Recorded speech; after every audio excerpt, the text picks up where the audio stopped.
Hey, welcome to Fire. I'm your host, Taylor Thomas, and I'm being joined by the amazing singer, songwriter, husband, and father. That's right, Kenny Lattimore. How are you? I'm fantastic. Thank you for having me. This is great. I'm excited. This is the second time in 3 months you and I had a chance to for me to interview you. So I'm Mhm, glad to mhm. have you on this show to talk about Thank what's you. going on in your life. Yes, thank you so much. So first, I want to start off by saying congratulations. Thank Your you. amazing wife, oh my goodness, Judge Faith Jenkins, but she is now more. So I am really excited about that. Yeah, it's funny though.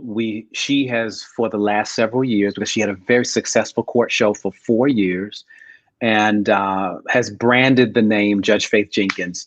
Okay. And when we got married, I told her, I said, why don't you keep the brand Judge Faith Jenkins? I know some people might be like, is she going to be Judge Faith Lattimore now? But it's like, no, just be Judge Faith Jenkins. I think it's like the Tina Turner thing. Yeah, Once you've yeah. branded something and people are familiar with it, even though people know that we got married and all of that, we kept that the same. So I'm saying that just so you won't be caught off guard No, when you no, see the no. show. Like, wait a I minute, did she do understand this that. when they got married or after they got? Maybe she taped it before they got married. No, we decided to brand the Jenkins because it Kenny, had already existed. how did you and this amazing, talented, bright woman connect? You know what? We had a mutual friend who is an exceptional multi-Grammy, Dove, Stellar Award winner. His name is Aaron Lindsay. He and his wife are great friends of mine, and they were new friends of Faith. So what ended up happening was one day I got a call. Aaron was like, I think, well, because we were really close, he knew I was in the space of dating. And I said, you know what? I think it's time. It's time for me to um, begin to look. And when I say it's time, I don't mean it's time like there's some other clock ticking. I mean, it was time in my heart. I was feeling like I was ready. I was feeling like I was whole. I was healed from the past. I was in a place where I had something to actually give.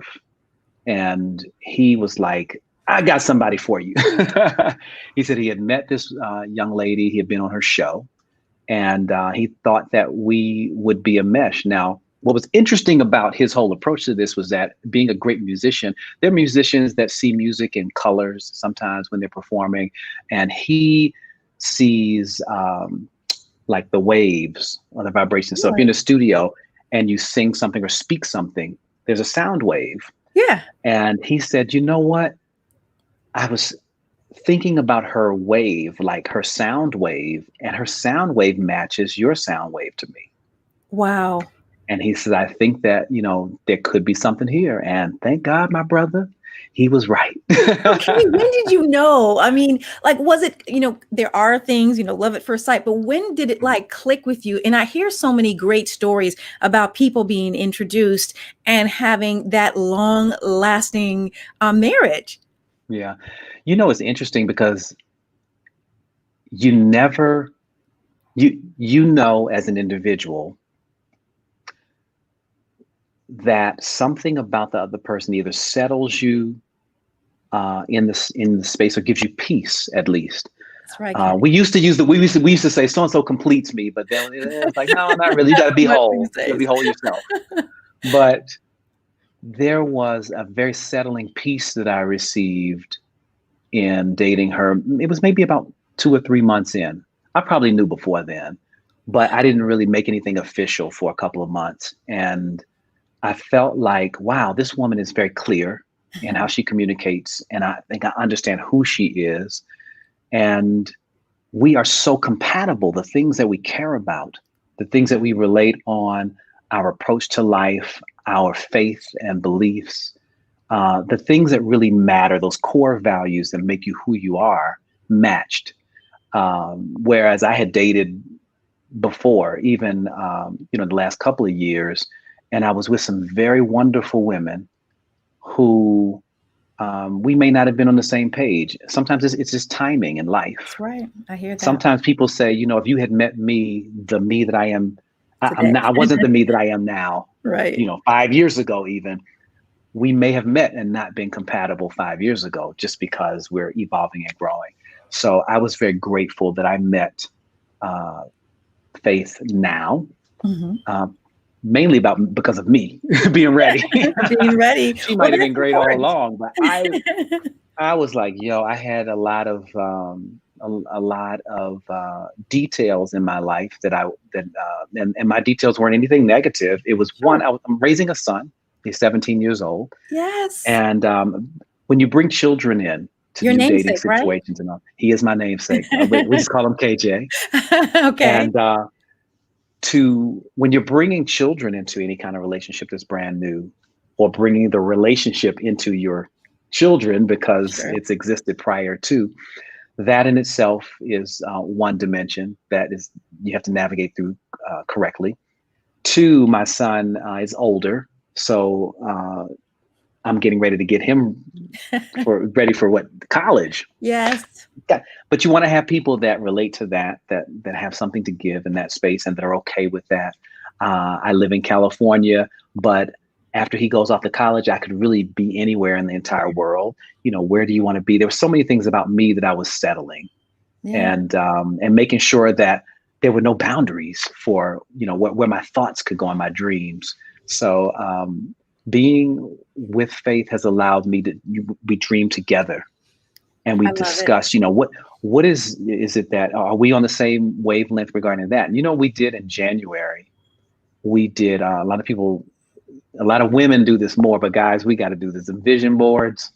Really? The vision boards. Wait, that's not a fact. I keep hearing about people doing that. In fact, your close friends, Shanice and Flex, she did a vision board. I mean, it was 7 years later. Yeah. And she said that all this happened. It came to pass. Yeah. Because we are the sum of our thoughts a lot of times. And I agree. when we are working, we are spiritual beings. I believe that.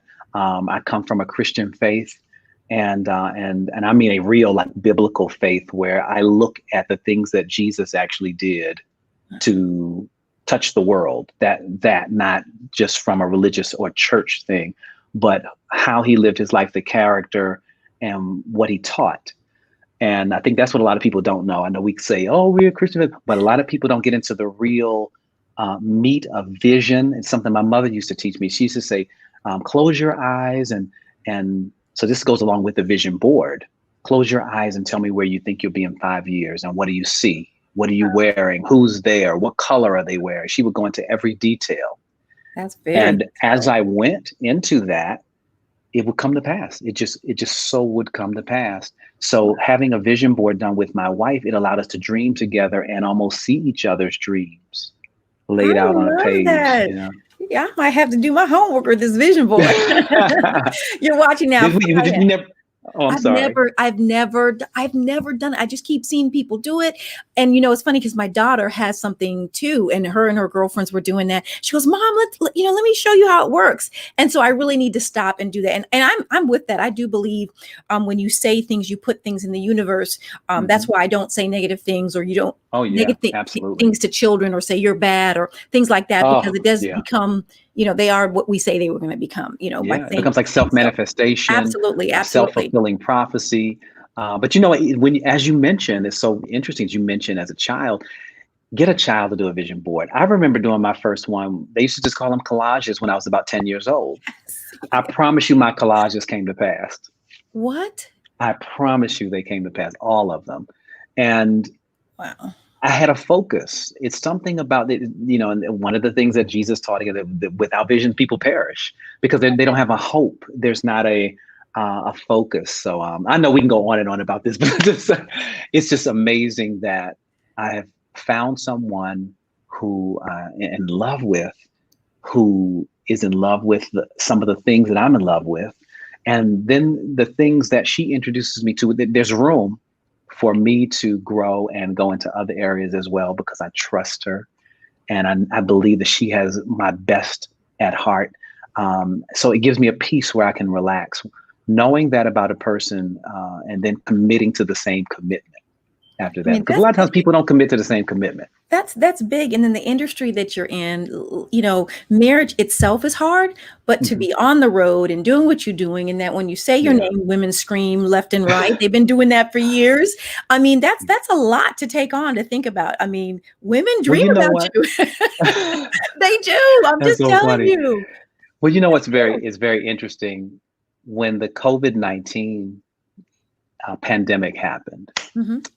it put us as a couple in a position to create, I think, an even deeper foundation than we ever would have had I been on my regular schedule. Okay. So it's actually been a blessing for us in our household that we didn't immediately, I didn't have to go and do that concert the next week. Things stopped for a minute and allowed what a lot of people are calling a reset. And the reason why I know people are saying reset is because we want to use the obstacle and create an opportunity with it and not speak that negativity over it again. We want to say, what can I learn in this particular time period and process so that it will be beneficial to me in the end. And for me to be a victim of COVID, it's not going to benefit me. How has the virus, other than obviously keeping us indoors and at home, how has that really changed your life and the fact of you making money and doing concerts and things of that nature? Yeah. And one, my condolences go out because people have lost their lives. I don't know why anybody would act as if this is a hoax or anything. I know people that have lost their lives. I know people that have survived. I know more people that have survived COVID-19. In terms of the business, wow, immediately it shut down live entertainment, which is my passion. I love, singing and being in front of everybody. And what I ended up doing was more virtual shows. Okay. There are companies now that will call and say, hey, can you do a virtual performance and send it to us? So it becomes a specialized performance where maybe I'll go to a location, excuse me, a safe location where we're socially distant and all that, and put on a show almost like I would any other time, or sing a song like any other time. Like I was able to do the theme song for the Prince George's County Schools. Yes. I guess you call it the commencement song. Yes, we loved it. We loved thank it. You. Thank that you was so much. Spectacular. We got so many responses from that. And there's so many things that come to mind. There's so much about you that we can talk about. I want to let your fans know too, by the way, we are going to showcase some of Kenny's music before the show is over. So stick and stay around. Looks like Emilio, Kenny, Emilio, wow. If you were stuck on an island with just 3 CDs or albums, LOL, Ooh. What would it be? Emilio, I love that question. That's a hard one, man. But I'm going to say one of my favorites is Stevie Wonder. So it'd be Songs in the Key of Life. He not only is one of my absolute favorites and mentor, but he also sang at my wedding. That's how, he's my friend. Okay. And so Songs in the Key of Life. What am I listening to now? Gosh, I'm just trying to throw some, I'd have to have some gospel music out there, something that's going to uplift me. So maybe I do Yolanda Adams, like, one of her albums, like Through the Storm. So that's letting you know that I'm choosing like almost all old stuff. So then I'll say, if I had to do something current that I'd take from today, it would be Painted by Lucky Day. Painted by Lucky Day. Okay, I need to check into that. So let me ask you a question. What currently inspires you or gets Kenny going for whatever? Because I know you have the background with the R&B and the contemporary and gospel. What is there artists out there that, I really vibe with him or her when they're doing certain songs? Wow. Writers, a lot of unknown writers inspire me and they take me to another level. It's not necessarily the celebrity or anything like that, but I am in currently, well, no, not before I even get to current. The last 3 top 10 songs that I've had in the last 3 or 4 years were written with a guy named Drakar Wesley. As an artist, he's known as Madison, out of Houston, Texas. All right, man. And I love the collaboration of people that will come in, particularly young people who understand my legacy, but at the same time, they come in and they push me to do something like really out of the box. So Madison comes in a lot of times. So he wrote on a song called Love Me Back, which was my first top 10 after many years in 2015, 16. And then I did Stay on Your Mind, which was just in the last year and a half. And even this new song I have a new song with Boney James called Be Here. And he wrote on that as well with me. So he is one of my muses. I guess that they call it a muse, even if it's a writer or somebody that comes, he comes in and takes me there. But I try to expand that to other young people because you never know where that feeling is going to come from or where that connection is going to come from. But I try to stay around young, creative people. I love hearing that. So, what is your favorite song that you sing? Your from your repertoire. Wow, hands down, it would have to be For You. Okay, all right, we agree. How many people It's got such an married to that? I evolution. wonder if you have Oh those my stats. gosh. Oh my goodness. Oh my goodness. So now we have the song Be Here, and that's a Yes. project that you have with Boney James. You actually have two jazz projects out now with Boney James and Najee, right? Najee. Oh, I loved doing the Najee song Better as well. One of my favorites. So sorry, I'm about to lose my breath here. No worries. And doing the song with Najee too, because I know I hadn't really talked about that because the Najee one came. It just brings me to one point. It's so funny when 2020 was thought of musically for me. I was like, well, I think what I want to do is several collaborations because for some reason in my heart, I knew I was not going to be recording a lot early in the year. And I felt like I was going to, I needed to do some songs that were going to take me into 2020. So I did the Najee record, the Boney James record. I did tribute with Myron Butler on the gospel end. And I did a jazz album. I just did one song on a jazz album with Frida Payne, the legendary Frida Payne Band of Gold. So, and it's interesting because it's great when a plan comes together. It is indeed. So we have your new out.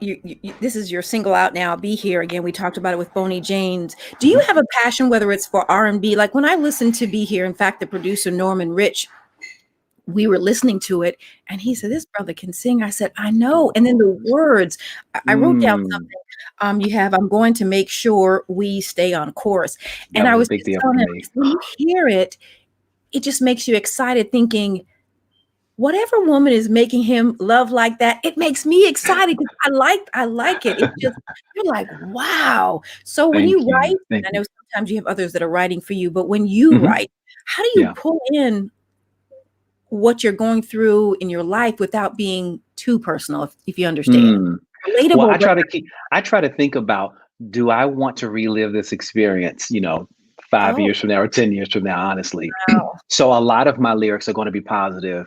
Even if it is about a rough time, I try to put a spin on it that I know that I wouldn't mind singing years later.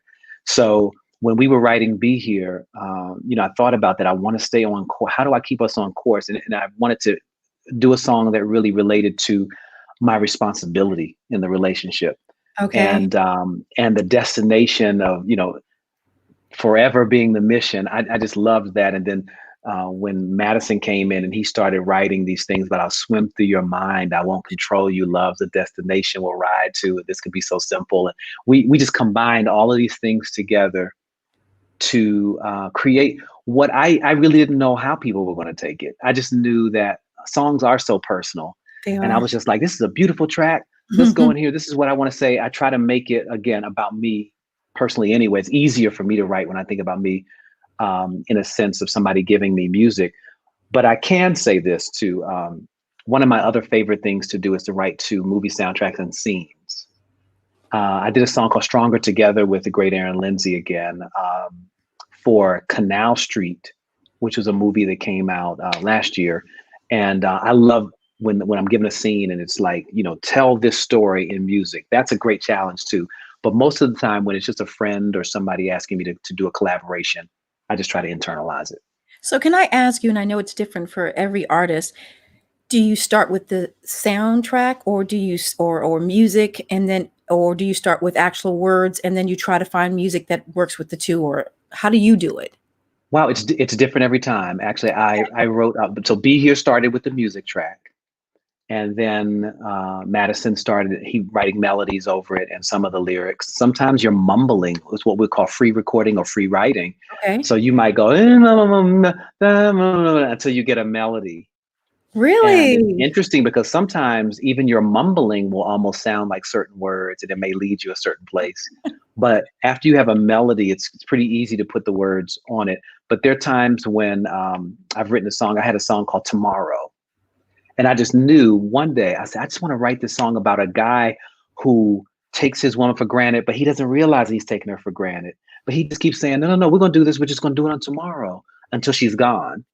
And not even thinking that she had another option or nothing. So I wrote this whole story out. And one day I was sitting in the studio, and another amazing and very celebrated producer, Andre Harris, was just doing a track in a room. And I listened, and I was like, I grabbed my stuff. I was like, oh my God, okay. I looked at my words, and to the track, I started to look and piece together the timing of it. I said, these words can go to this track. I was like, I think this is my song.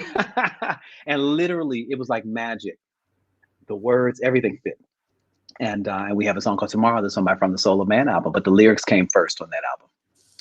So you've worked with a number of people. I won't run down the list. Who have you just like really just enjoyed? I'm sure there's more than one, but if you could say one that stood out for whatever reason, who would you say that was? Can I give you two? Yes. I'll be quick.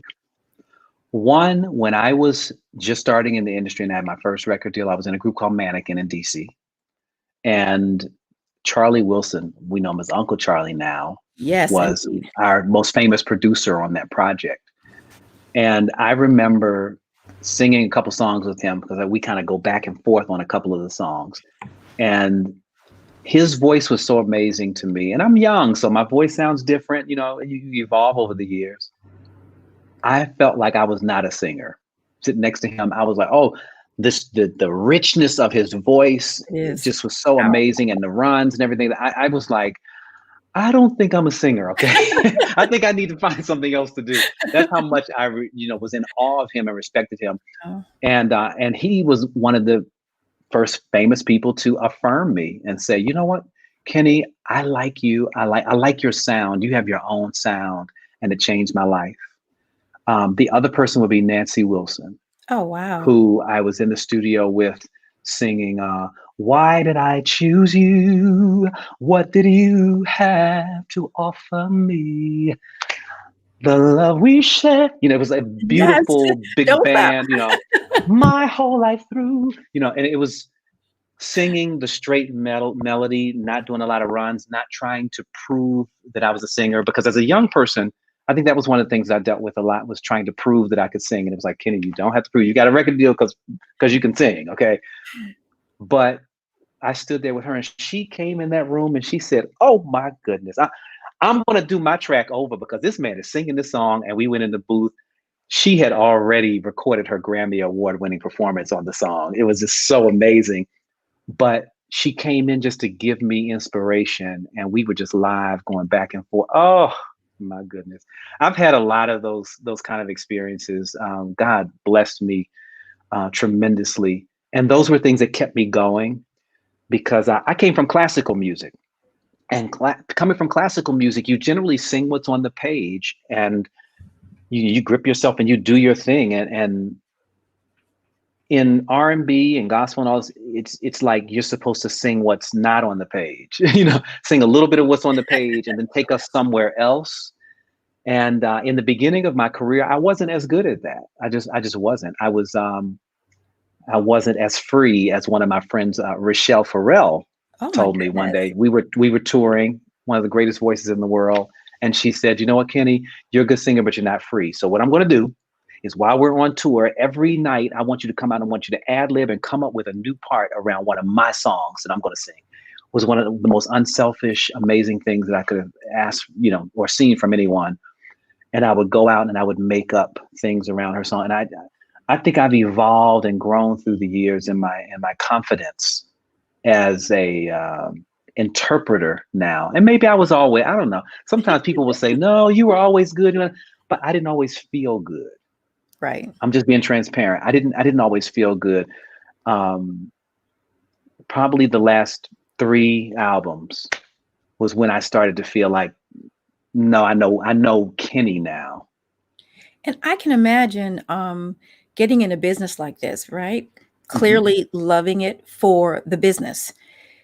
And then you get into the business, you know, so there's people telling you and controlling you. And how long from signing, well, your interest in and knowing that you wanted to be a singer, that you got your first deal, your contract, to become paid artist. Interesting. And I saw a comment. Should I comment when I see Yeah, I saw please. Mr. Carl White. What's up, man? That's Hey, my Carl. dad's buddy. Yeah, you guys go way, way back. I And appreciate I your have to ask you comments. about that. Thank you. You mentioned legacy. I'm gonna ask you that. I have one more question before I ask you, Man, because we got to talk about that. absolutely. But Absolutely.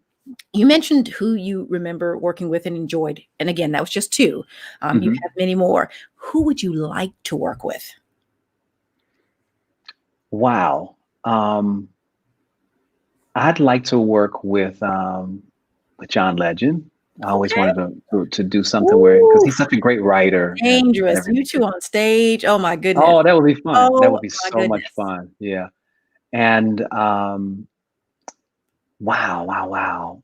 Ledisi and I haven't worked. We've done some shows and things together, but I haven't done a song with her. She's an amazing. I kind of look at her as another like a me in artistry, where she can do anything vocally. Amazing. We're singers who tried to make sure that we broke boundaries, that we could do Broadway, we could do classical, we could do R&B, we could do gospel, we could do every genre. And I know that she fits in that category. She'd be amazing to tour with, because she is such a dynamic live performer. Now, Kenny, that's David Youngblood wishing you the best from Terry O'Neill. What's up, man? Oh, Terry has been there for me. Can I say that I've been so blessed in Hollywood because of people like Terry O'Neill, who worked at SAG for many years. Sometimes you come into this business and you want to gather as much, because I know you were asking me the question about the business part too, a little bit earlier. You want to make the best decisions, and you want to make the right decisions for your career. Nobody wants to be like, oh, yep, I gave up all my rights on that and I lost all my money, or, what have you. Yeah. But Terry O'Neill was somebody who would say, come on, let me take you aside. Let me school you about how this works and how you create residual income. And just priceless having him in my life. So bless you, Terry. So listen, you mentioned Ledisi, so that is absolutely possible, because both of you guys are from the DMV. Oh yeah. So let's bring that. You're from Washington, D.C. I think I'm from DC. I think she's actually from New Orleans, but every city claims her. We claim her. We claim her. Yeah, but I'm from the DMV. A Maryland Distinguished Scholar for the arts and singing, but I went to Howard University as well. I attended Howard during the same time that I got my first record deal.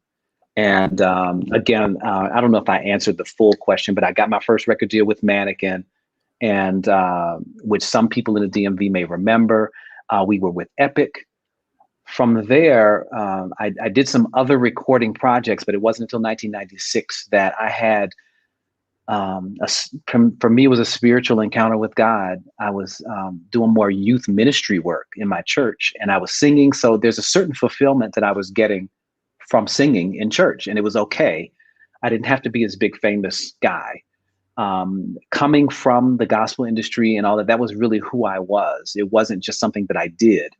So when I went into do what I call my last solo demo, because they were demonstration tapes back then. You remember cassettes? Oh my gosh. Yes, we would go and record these demonstrations of what we sounded like or what we wanted to do. I had this real encounter with God, because I always wanted to do a solo project, and not because I just thought I was the grandest thing ever, but because I knew I had a special positive message that everybody didn't get. And we can get really deep into this one day. We may have to do this on another interview. But being a black man, it'll be about being a black man in the entertainment industry in the 90s. And at that time, I think there was just a stereotype about who we were. Everything was supposed to be sexual or thugged. And I was none of that. I'm coming from classical music. I'm coming from gospel and all that. So it was a frightening time for me too, because I knew I didn't fit. And I knew I wasn't hip hop, and I knew I wasn't all of the stuff that they being the industry wanted me to be as a black man at the time. And I was just really praying, and I was like, God, we have Whitney Houston, we have a Mariah Carey, we have women that are able to be singers in the classic essence of that. I don't know what it is about black men that we're not able to do that, but I'm hoping I can do that. And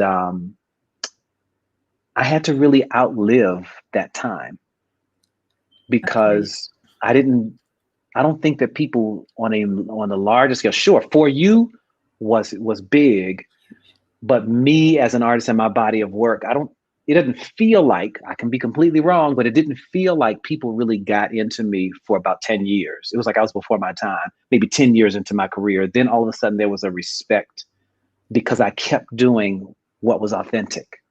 And So that's gotta that be really is a important. message for anybody. So was there any point, because that's when I was talking to you about the business, because oftentimes I've heard from, being able to be a news anchor and a reporter, that Mhm. they will look at you and kind of tell you to change your clothes, sometimes change Oh your gosh, clothes and yeah, wear it this way. And can you do the song yeah. more like this? And then at the Mhm. end, you're totally something that you You're didn't want something different that you're looking back in the mirror going, who is this person? And you don't recognize your but sound. it's, that's what's out there. So for you to say, you know what, I'm going to stay the track. This is who I am. I'm going to keep Yeah, moving it this was way. hard. Got to be hard. It I was was going very to say, it's got to difficult. be hard. I got a lot of criticism. I got a lot of things that were said about me. But I remember a couple of things. My aunt told me when I started the business, she said, Kenny, everybody's not going to like you. And at first it hurt me. It was like a little dagger in the neck. They're not going to like me. Why? Right. And then I stopped for a minute and I really internalized what she was just saying. And it was a reality. Everybody's not going to like you. So at some point you have to choose you. You're gonna have to choose you and your authenticity. Kirk Franklin I used to say, Kirk, how are you doing? And he would say, I'm doing it for an audience of one. Oof, And he okay. used to do it just like that. And I said, you know what? If I can just do that, I know that I'll at least have peace. I'm not here to make everybody happy. But from a business standpoint, I am here to identify the people who want Kenny Lattimore, not the people who don't. If you don't want a Kenny Lattimore, don't come to my house. That's a hard one to say, but I had to get to that point where it's just don't come to my house. You don't have to come in my house and say negative things or social media or whatever, or try to figure anything out. If I'm not what you want, it's okay. But I am singing for the people who do want. Snickers is not going to make a bar and be angry that Hershey's chocolate bar, that they don't have their audience. It's not the same product. It's different. Denise Williams came to Howard University years ago and changed my life as a student because she began to talk about how nobody can be a better you. So I tell a lot of young people that when I'm doing speeches and things, nobody can be a better you. So when you remain in that kind of space and then surround yourself with the people that love you, Yes. I think you're knowing going to your be truth is okay. important. And I Yes. just got to commend you, because I think that's got to be, I wonder if there was a point in your life where you felt like maybe a record label was going to drop you or move on to something else. Because there's a lot of very, very gifted and talented people that aren't superstars or are not well known because for some Absolutely. reason or another, they couldn't hang on or they couldn't Mhm. cope with what they were given, even though that they had the talent. Yeah. I've had at least 10 major record deals, at least Okay. 10 major record deals, which let me know that this was my purpose, because generally having 10 major, you would not have a career. Okay. Most careers are built in one place for at least 5 albums. Oh, okay. I've only been at one label for 2 albums. Every single album that I've ever made was at different labels every single time, which means you have to prove yourself over and over again to a different staff, to a different president. You have to, everything starts from the beginning like nobody knew you. Wow. And, but again, I was blessed to have a voice, not my singing voice, but a voice, my persona, my respect as a person and a business person, where I could help to set the pacing for my career, hear the music and say, you know what, if it's not for me, if it's not the right thing, voice that and it would be okay. And people would actually listen. And maybe I'd give them one song and I'd say, okay. But I think I understand who my audience is. Marketing 101. If you understand who your audience is, it helps you to create better for them. A lot of us as artists begin to self-indulge, and I'm making the music for me. I'm a creative person. I'm making it, and that's a surefire way to lose your audience. You got to kind of have a balance. It's really a delicate balance. But what I would do was surround myself with executives too, who understood what my brand was, and again, people like Madison, who understood my legacy.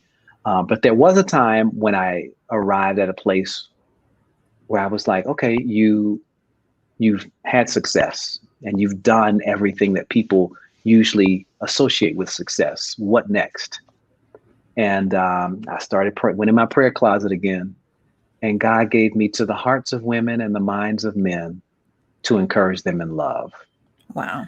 And I stopped, and that became my mantra, and I'd have to say it before I went out, because there is also a fair amount of acting that goes into performance, because you're singing the same songs and doing the same routines every single night. To authentically perform that, or to communicate it in a way that can really touch the hearts of people, you have to reach into another place within you, or it'll just be another performance. Wow. But I would always say, Kenny, whatever you're going through, whatever you're feeling right now, to the hearts of women and the minds of men, encourage them. To the hearts of women and the minds of, you've got a purpose now, and it's greater than just you. It's greater than just whatever you were tied to in terms of your goals. Even you have a message and a purpose that now changes the lives of other people, and that's a platform that is so powerful that you have to delicately handle it. Now, there's 3 things I have to do. I know there's some questions from your fans. I promise I'm going to get that. And by the way, fans, we're going to play one of his videos from, I think, here. I'm excited about that. I have to ask you, since you talked about HU, what do you think about Kamala Harris? Yay! Because guess what, y'all? This woman's going to make history. She's already made history. And with the current condition that our country is in, I'm like, please roll her on and Biden on in, and let them, that's my opinion. You may not agree, but I see she and Biden as a better choice than what we have right now. I think we need a different type of leadership.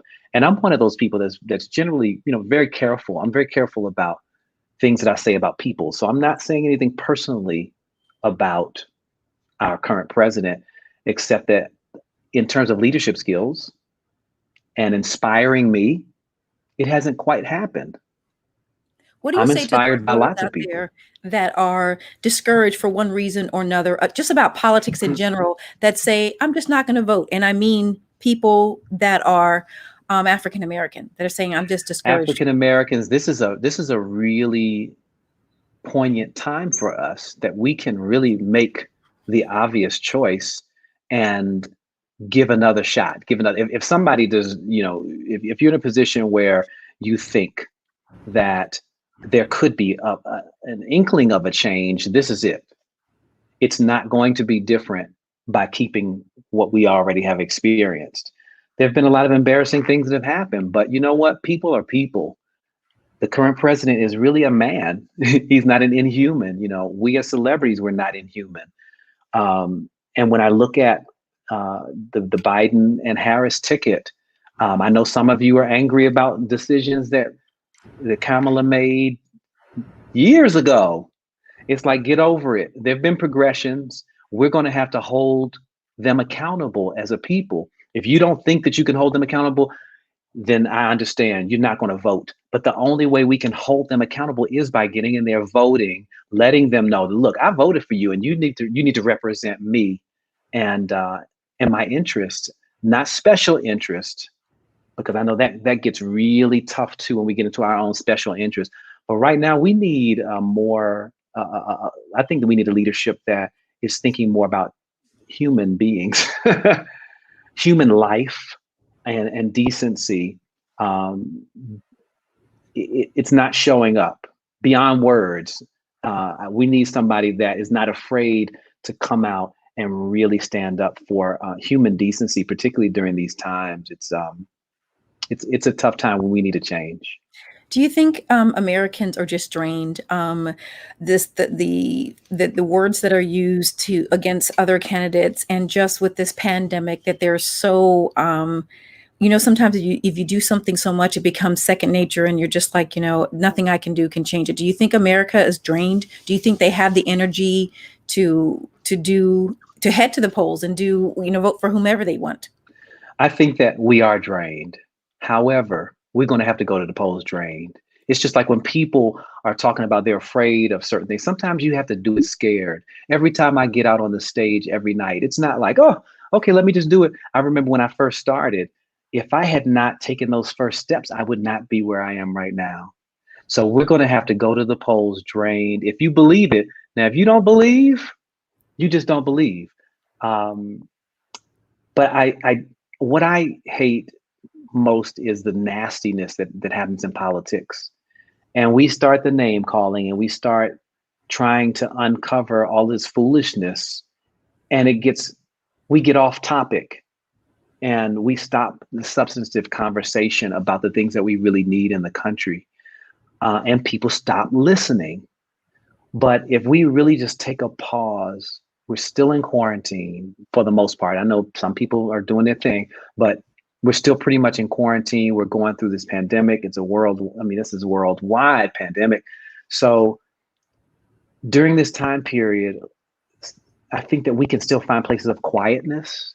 And if we can find quietness to really do some soul searching, I think we're going to make better decisions and get away from the rhetoric that we hear. Sometimes you have to turn the TV off, all that, get away from the things that are constantly rolling in our heads, and then get a fresh approach. You may only have to do it for a day or two and really look at what the issues are and look at how we're represented.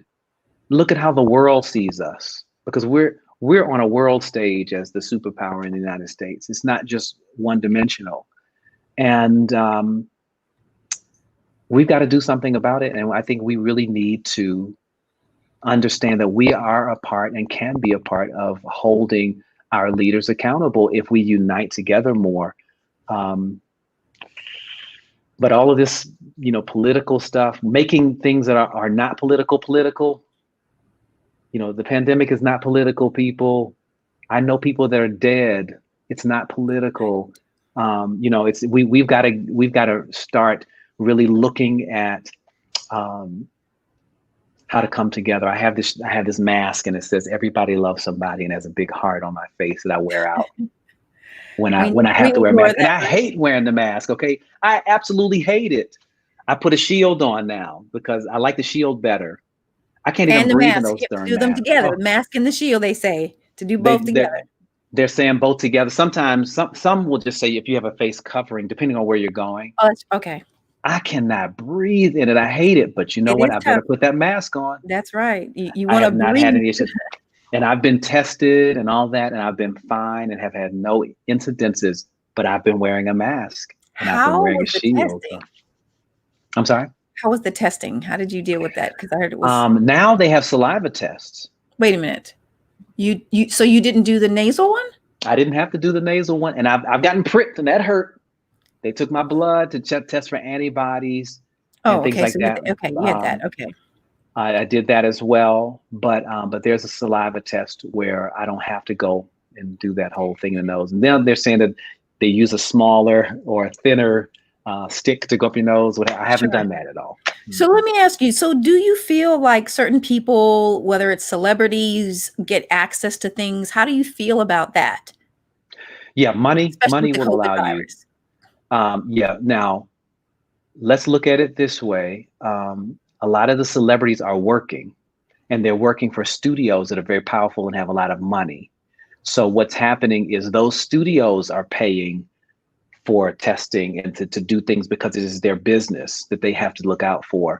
So it's not like this individual out of nowhere is a celebrity and they're just like, yeah, I'm just being tested all the time because of whatever. A lot of it has to do with the workplace. Okay. A lot of the rest of the world is not, we're not working for companies that are on that level where they have to, it's like these companies, in order for their business to survive, they have to invest in rapid testing. Okay. So yes, that would involve a lot of celebrities. So now Russia claims to have come up with a vaccine. Would you be willing and interested in taking it? Heck no. That was quick. No, I had to say it. I'm messing with you. I do have a thought about the vaccine, though. If I were feeling sick, I would be happy to know that there's a vaccine for me. If I was showing symptoms of something, I'm happy to know that, there's a vaccine that I can take that could help to cure me. Even though it hasn't been I am hoping. They're saying that COVID. they're saying that allegedly that that this vaccine came up so quick, it wasn't even enough time. Usually it takes you anywhere from 9 to 12 months to test, Yeah. and you have to have thousands of people. So Yeah. Well, I just, what I've heard is that they're going to be testing people. They're going to be giving them COVID and then testing them and things like that. So I think that there's a uniting of the medical community. I could be wrong, but in what I say, it seems like there's a uniting because this is a pandemic, and that the entire world is being affected. So if we are uniting our minds, I think that we would get more rapid results. That I hear people, I've seen some news reports where people are saying, I'm volunteering to go in and be one of the first people vaccinated. I saw a young man that was talking about he was gay, and he was a part of when the AIDS epidemic hit. It hit him so hard that he was like, oh my gosh, it took people that were volunteers. I never even thought about this, but it took volunteers to take HIV medicine in order to come up with different medicines that would stabilize. They are definitely heroes. And he was like, yo, I'll take it. And I was like, wow, I never thought of that. Wow. But I am grateful. So I'm joking, trying to make things lighter. Well, I like that. I like that. I mean, I like the fact that you can just be yourself, and there's nothing like living life when you can be yourself and you can laugh and you can be honest. You talked about the voting and just how important everyone is. I can't even stress it enough. Oh my God. Whoever you want to vote for, just do not vote. That's my concern. Absolutely. Our ancestors died for this right. And what's interesting too is, and this is for my Caucasian friends, who I have many and who I love, but we've had to evolve together because there's so many things that we don't understand about each other. But I love that during the quarantine, conversations were being had, conversations where I could tell my friends, oh, do you know in the 80s that I couldn't get a cab? And sometimes in the 90s too, or in the 90s, I couldn't get not in the 80s, but the 90s, I could not get a cab as a Black man in the US. And I went to one of my Jewish friends, and I were talking about it. And at first he was like, you gotta be kidding. What are you talking about? They're everywhere. And I was like, yeah, but they won't pick up Black men. You're making this racial about a cab. I mean, come on.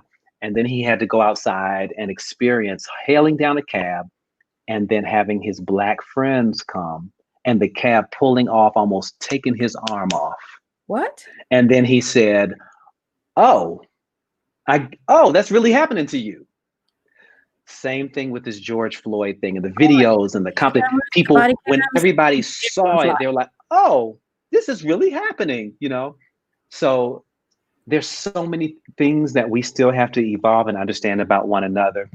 And we're still not going to all see eye to eye. That's okay. But I think that you're absolutely right. Our ancestors, people don't remember. We as Black people were not even considered humans. We were considered for many years a third of a person. Was it 2/3 of a person? A third of a person. Look, but we were not a whole person. Right. And our vote didn't even count. So for Black people, we really have to look at this as an opportunity of a necessity, a necessary opportunity that we take in order to continue the legacy of who we are, and the deaths and the fighting and the jail time, all that our ancestors suffered for us to have this right. Now, we have a lot of people that are going to get on me, so we're going to go and get some of the comments from your fans. Okay. So we have David Youngblood, Paul Hall with Boss Lady Productions wants you in Dubai. Oh my God. I want to be in Dubai. Okay, that's I love it. I've been once before. A couple times I've been before. But let me tell you how to go see me. How to communicate with me. There's an email. This is real simple. info@kennylattimore.com. info@kennylattimore.com. You will be connected directly to my management, and we can communicate from there. So I appreciate you. Emilio, Kenny, your very first concert, who did you go see? Wow. I was so young. I grew up, my mother worked at Lincoln University, the first HBCU. And I used to go to concerts when I was probably like 7 or 8 years old. So I remember seeing Brass Construction and the Commodores and Rufus and Shaka Khan as a little child. Wow. But I can tell you the person who performed and changed my life, and I said, oh my gosh, I want to do what this person does, Luther Vandross. Of course. I saw him at the Capitol Center. Do you remember the Capitol Center? Oh my gosh, you're going back too far. Yeah. You're telling our age now. Yeah. Oh my gosh, really? Well, we were young then. Wow. Capitol Center. Capitol Center That was used to be the concert quintessential place to perform. Yeah, it really So I saw was. Luther Vandross there. Oh, Kenny, call Hey, in. Callie in the house. Yeah, Washington Callie in the house. Yeah. I'm in Cali now, though. Yes, I've been out here for a long time, and it has been beautiful.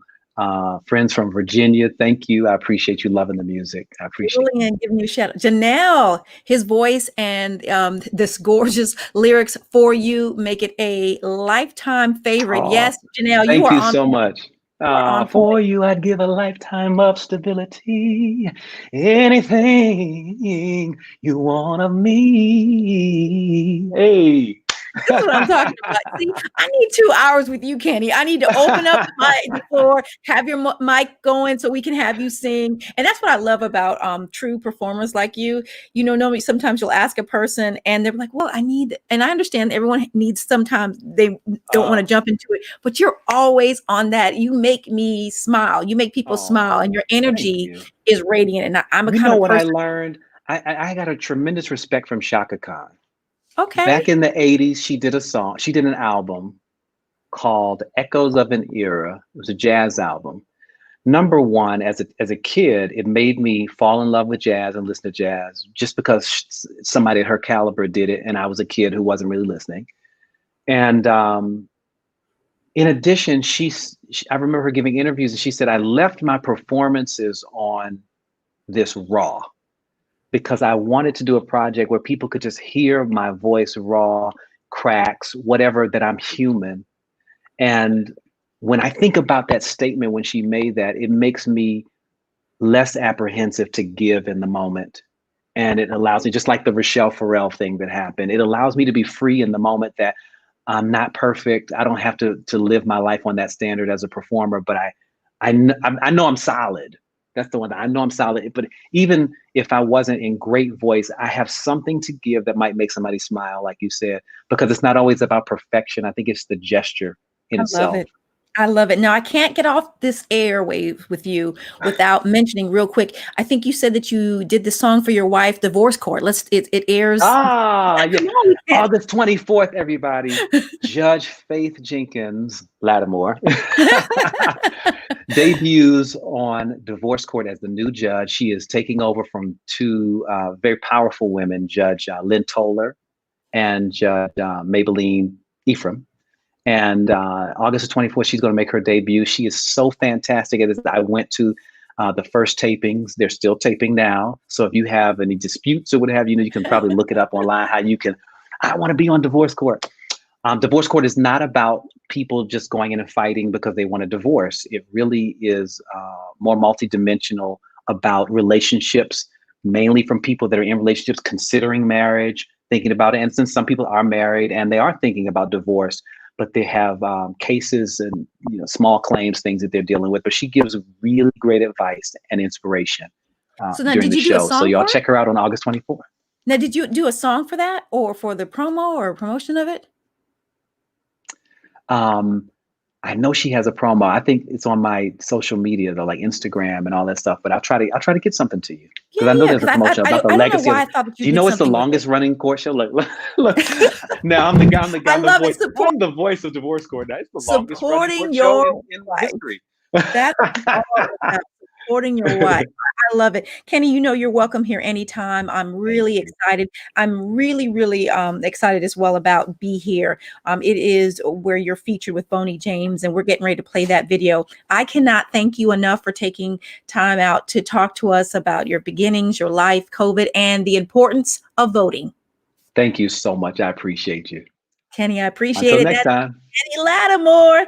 Thank you so very much. It's fire. Here's his video, Be Here.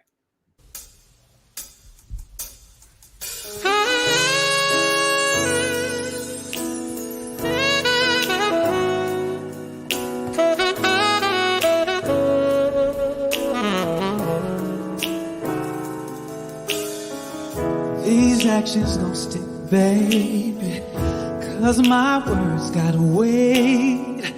We can't neglect the patience that it's gonna take. I swim through your mind, I won't control you. Love's the destination, right to. This could be so simple. You got me, I got you. What your heart needs, I'll feed you. What makes me wanna please you, forever be here.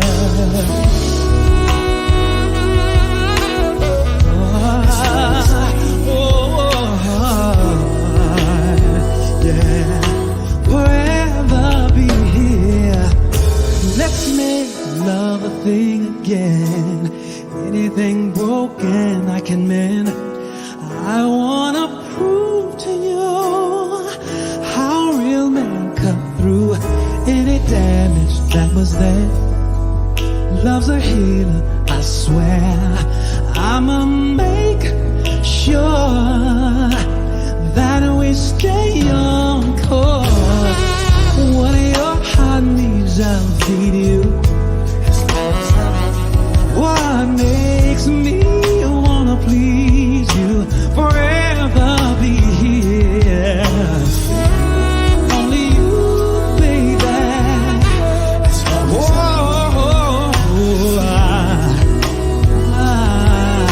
Forever be here.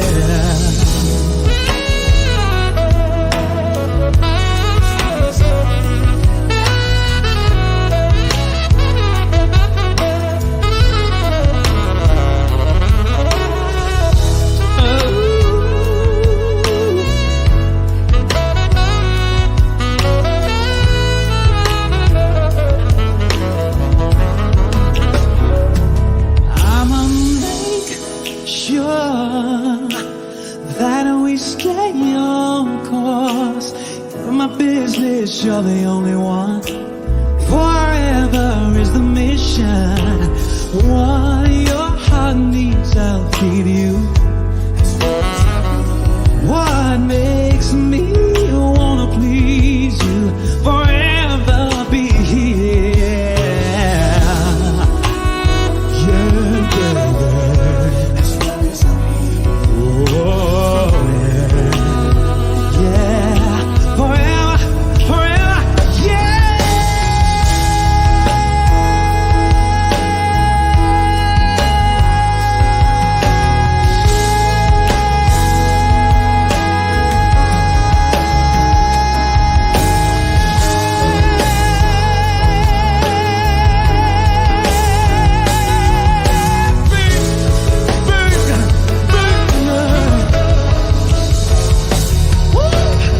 What your heart needs, I'll feed you.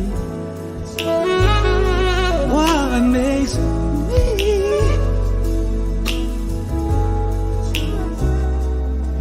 makes me girl, what makes me wanna please you.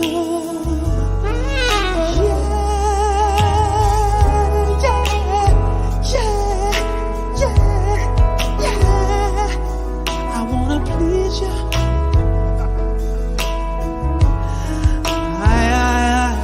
I wanna please you. I wanna please you. You.